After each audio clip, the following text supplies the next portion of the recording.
Hello guys! I will be doing a full face first impressions. It's not gonna be like a review, or maybe yes, full face first impression review. Babalik ako mamaya to update. So, isusuot ko talaga tong mga makeup na to sa aking mukha for few hours. And itong video na to will be all about LOL Lots of Love brand. Meron tayo dito sa Philippines and sobrang mura lang ito guys.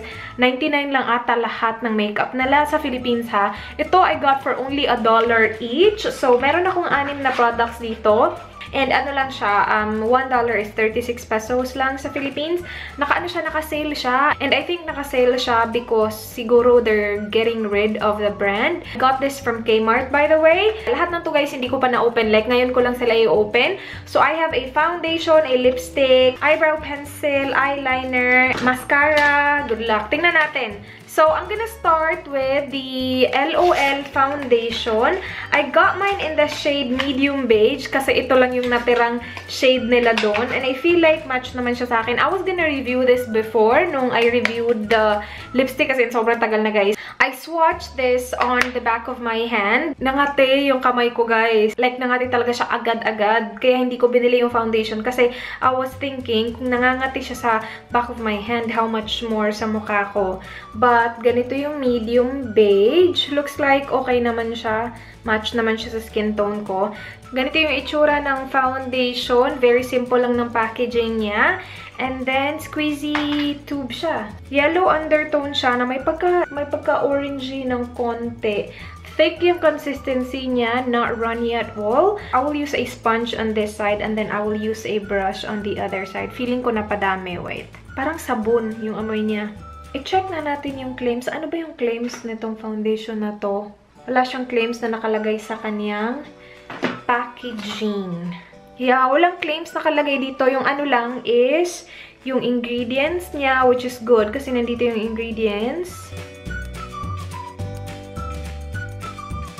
Okay, so ganito yung itsura niya sa mukha. Ano siya, yung coverage niya hindi full coverage at all. Now na na-blend ko na siya sa skin ko, mas obvious yung orangey undertone niya kaysa sa yellow.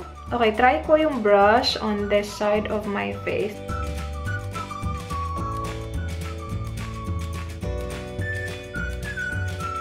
Hindi naman siya mahirap i-blend. Okay naman siya. And same lang yung coverage nung brush at saka nung sponge. So, ganyan yung itsura niya. As you guys can see, meron siyang dewy finish sa kanya. Wala akong powder nor concealer na galing sa LOL. So, maglalagay lang ako ng sarili ko concealer at saka powder. And then, I will proceed sa ibang products from LOL. So, nag-concealer lang ako. Yung ginamit ko is yung Too Faced Born This Way concealer. And then, powder is yung Sephora na Micro Smooth powder. And then, now, we will proceed sa aking brows. I have an LOL brow product right here. Ito yung brow pencil nila, which looks like this. Again, I'm sure 99 pesos lang to sa Pilipinas. Ang nakuha kong pencil is the shade 01 Blonde. Kasi ito lang yung isang natira dun. Let me swatch. By the way, update sa foundation sa back of my hand. Hindi naman siya makate. So, I feel like okay lang. Ganito yung shade ng Blonde. It is grayish, guys. We'll see. Close up, close up. Wow, it actually writes really nicely. Hindi ako mahilig sa pencil kasi ayoko yung pagkasulat nila. Parang yung iba hindi sumusulat agad, lalo na kapag bago. Pero this one glides nicely, guys. Okay lang siya. Feeling ko lang off yung shade. See, very grayish yung shade niya. Pero ito lang kasi yung nandun. So, wala naman akong choice.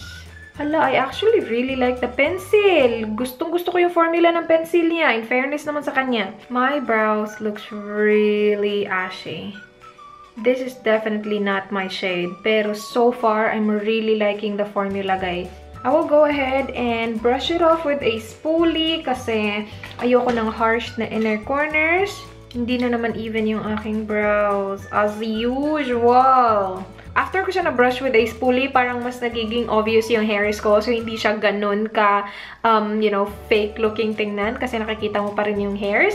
And yeah, I actually like this. It's actually not like super bad. Hindi naman siya ganun kasama yung shade niya. So, yeah, okay lang siya. In fairness naman dito, okay lang siya. Foundation, Sinet ko na siya ng powder and it still looks dewy. So, tingnan natin kung ano magiging itsura niyan mamaya. Hindi ko kinuha yung eyeshadow nila. Meron silang eyeshadow palette pero guys, super bright. Like red, yellow, orange. So, hindi ko siya kinuha kasi alam ko hindi ko siya magagamit. Parang hindi din naman siya practical na bumili ng ganun yung mga kulay na eyeshadow like orange and yellow. Saan mo yung gagamitin? Kaloka. Meron akong eyeliner, mascara, at saka lipstick. So, I have this eyeliner pen. It is in the shade 02 Very Black. Ooh, actually, not bad. See? It's actually not bad. Pero we'll see kung ganun yung effect niya sa mata. Hindi ako mahilig mag-tight line, guys, kasi super sensitive ng mata ko na like, lagi siyang namumula. Kahit nga wala ako ilagay, namumula. So, how much more kung meron ako ilalagay, diba? So, hindi talaga ako mahilig mag-tight line. Pero, para matry natin to, medyo makati siya. Para matry natin siya, i-tight line natin yung aking mata. It's actually pigmented. Like, tingnan nyo, dito merong eyeliner. Dito sa matang to, wala. And yeah, nakakasulat naman siya ng maayos. Makati siya sa mata. Makati siya. My eyes are watering. Lalagay ko din siya dito sa baba. Pero I'm not gonna go all the way in. Kasi hindi ko bet yung look na yun sa akin. Parang naiiba yung eye shape ko kapag finifill ko yung dito hanggang sa dyan, sa inner corner. In fairness naman sa kanya, pigmented naman siya. Tingnan natin mamaya kung magsasmudge siya or, you know, kung magsaspread siya all over my eyes. Spread all over my eyes. Meron din tayong smudge-proof, waterproof eyeliner. Liquid eyeliner naman tayo ngayon. Looks like this. Hindi din ako mahilig magganito kasi hindi ako marunong. Yung ano niya, applicator niya is a brush tip applicator. Good luck sa akin na to. Hindi ako marunong na to.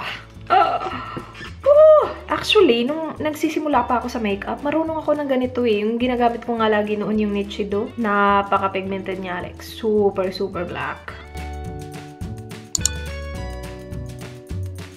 Now, itatry ko mag-wing. Natatakot ako mag-wing. Mag-wing ba ako? Hindi na. Wag na lang guys, hindi na ako mag-wing. Naka-foundation na ako. Baka magkamali ako. I-delete ko na naman. I-delete. Very pigmented. Maglalagay lang ako ng eyeliner dito. Ita-tightline ko lang na maayos yun dito kasi merong gap na meron ako nakikitang skin na it doesn't look good. Okay, now sa kabilang mata naman. Good luck. Hindi naman siya mahirap i-apply actually. Hindi ako masyadong hirapan sa kanya. Ayan guys, okay naman siya. Hindi siya matte, glossy siya, pero okay lang. Okay, so tapos na tayo sa eyeliner. Guys, na-notice ko lang na yung eyeliner, it's breaking apart right here. I'm not sure if you can see, pero nagbibitak-bitak na yung eyeliner dito sa inner part. So, and kakalagay pa lang natin guys. So, tingnan natin mamayang hapon kung anong magiging itsura niya. Pero, I have a mascara right here na I wanted to try as well. So, I will just curl my lashes and then apply the mascara. Itong eyelashes dito na part, hindi ko alam kung ano nangyari, pero maraming naputol dito sa part na to. If you guys watch my vlog, you've seen that. Pero guys, hindi ko alam kung bakit. Siguro dahil sa kakasuot ko nung Etude House na mascara na sobrang waterproof, na kapag tinanggal ko siya, like, you know, kailangan talaga siyang tanggalin. Kailangan talaga gumamit ng heavy duty talaga na makeup remover. So, siguro yun. Itong mga ganitong wand ng mascara, di ko bet yung mga ganito. Like, sa lahat ng mascara na gamit ko na ganito yung wand, di ko sila nagustuhan. So, I feel like hindi ko ito magugustuhan. It's very dry yung mascara.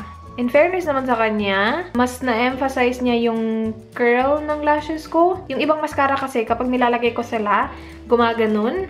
Pero ito, na-maintain niya yung curl. Pero, di pa natin masasabi ngayon. Like, sa ngayon, na-maintain niya yung curl. Wala siyang nagpo-provide na volume at all. Merong konting length. As you guys can see, mas maganda yung eyelashes dito tingnan kaysa dito kasi nga may problema itong eyelashes na to guys. So, hindi na muna natin yan papansinin. See how dry the formula is? Like, sinakaganon lang siya. Parang ano lang, icing sa cake. Very dry. This is actually not bad at all, you guys. Like, okay lang siya. So far, so good. Itong mascara. Like, nakaka-provide siya ng length, not volume, not at all. Now, I will proceed sa lipstick. Ito na yung last, guys. Ganito yung itsura ng lipstick. Again, ito lang yung shade na meron doon. And this one is in the shade Think Pink. Hindi ko masyadong bet itong shade na to be honest. Kaya lang, again, wala na akong ibang choice. Ito na lang yung natira. As you guys can see, it's like a bright pink with hint of, parang siyang lavender pink. Not my thing. Yung packaging ng lipstick, very flimsy. Oh my gosh. Good luck lang talaga sa akin. That is not my shade at all. Parang naka-match naman siya ng nails ko, kakaloka. Oh my goodness. I don't like. I do not like. Very fluorescent, pinkish lavender yung shade niya. Pero susuotin ko siya for the sake of the video. Hindi ako mag-a-apply ng blush kasi wala akong blush na galing sa LOL. And it is right now 10:51 ng umaga. Babalik ako siguro mamayang hapon and see kung ano magiging itsura nitong mga to. So far, yung pinaka nagustuhan ko is yung eyebrow product. Hi guys! It is now 5:22 ng hapon. So, ilang oras na din nakalipas. And ito na yung final update ko kasi alam ko na kung ano yung thoughts ko about sa products na nasa mukha ko. Yung lipstick, nawala na siya completely after ko kumain ng isang beses lang. So, after ko film yung intro at saka application kanina, kumain ako ng lunch and yung lipstick nawala na. Nawala na siya for the most part after the lunch. Tapos, nag-snack pa ako so nawala na talaga siya. Which I'm actually fine kasi hindi ko naman talaga bet yung color na yun. So, even if it's long-lasting, I still won't use it. So, lipstick, hindi ko siya bet. Too bright para sa akin. And, yeah, not a big fan. So, that's a no right there. And, as you guys notice, I am wearing my eyeglasses kasi na-irritate yung mata ko kanina. And, I was expecting na mangyayari yun. That's why I don't tightline my eyes kasi nga, na-irritate niya yung mata ko, especially if I have contacts on. And, namumula yung mata ko. And that's what happened. Yung eyeliner, okay naman siya. Nakakasulat naman siya ng maayos. Pigmented naman siya. Yung napansin ko lang din is, di ba, nag-tightline ako. Tapos, hindi ko nilagay all the way sa inner corner sa baba, yung eyeliner, lumipat siya sa baba. Diba, I close my eyes, of course, I blink. Nag-transfer siya sa baba. So, hindi siya transfer-proof. As you guys can see, meron ng mga itim dyan, sa part na yan sa baba. Pero hindi naman siya kumalat sa labas ng mata. Dyan lang sa parang may basa na mata. You know what I mean? Nakakaloka yung mga terms ko. Kung saan ko siya nilagay dito sa baba, sa lash line, nandun lang talaga siya, hindi siya kumalat. Yun nga lang yung sa tight line, kumalat sa baba. So, ito, not bad at all. So, if you're looking for an affordable black eyeliner, okay lang siya. Okay lang tong black eyeliner. Ito naman, hindi ko siya nagustuhan. LOL, smudge-proof daw siya. Waterproof liquid eyeliner. Ganito ganito yung same thing yung nangyari sa mata ko. So, ganito yung nangyari. Parang nagbibitak-bitak. Hindi ko siya gusto. Na-notice ko siya right after ko siya in-apply na parang nagbibitak-bitak na siya. Yung mascara naman, it's actually not bad at all. Hindi ko siya gusto kasi hindi siya nagpo-provide ng volume. Pero, nagpo-provide siya ng length. So, kung meron na kayong naturally thick-looking na lashes, tapos kailangan nyo lang ng length, this is actually good. And, na-maintain niya naman yung curl ng eyelashes ko. So, as you guys can see, okay na okay lang naman tingnan yung eyelashes ko. Hindi din siya kumalat. For the price, okay na okay yung mascara na to. Yung pinaka nagustuhan ko sa lahat na na-try ko is the eyebrow product. I actually really like it. And as you guys can see, parang wala lang nag-iba. Same pa rin. I cannot say na perfectly match siya sa buhok ko. Pero the way it applies and the way na nagbe-blend siya sa eyebrows ko using a spoolie, hindi siya mahirap i-line at all. And you guys know me, hindi ako mahilig sa mga pencil. Prefer ko talaga na brush at saka eyebrow powder. Pero this one, I do not mind. I actually enjoyed it. So, yeah. Okay, and then last is the foundation. I actually like the foundation. Hindi siya nag-oxidize, which is good. Guys, naglinis ako today. Nag-vacuum ako. Lahat ng kwarto vinacuum ko.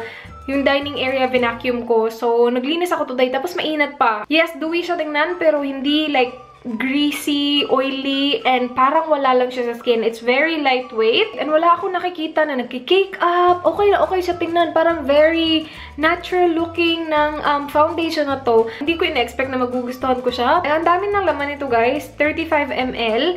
Don't expect full coverage. You will not get full coverage from this. Pero I like na sobrang ganda ng finish niya sa mukha. And natural looking na foundation na mura lang. And yun na yung review ko. I'm actually happy na most of the products na I got, okay lang. Hindi like tsaka lahat. And mura na to guys ha. Tapos available pa sila sa Philippines. So bonggang-bongga, 99 pesos. I-try nyo tong foundation kasi maganda siya. Thank you so much guys for watching. Please like this video if you enjoyed. Please subscribe if you haven't already. I hope to see you guys on my next one. Do not forget to goodbye.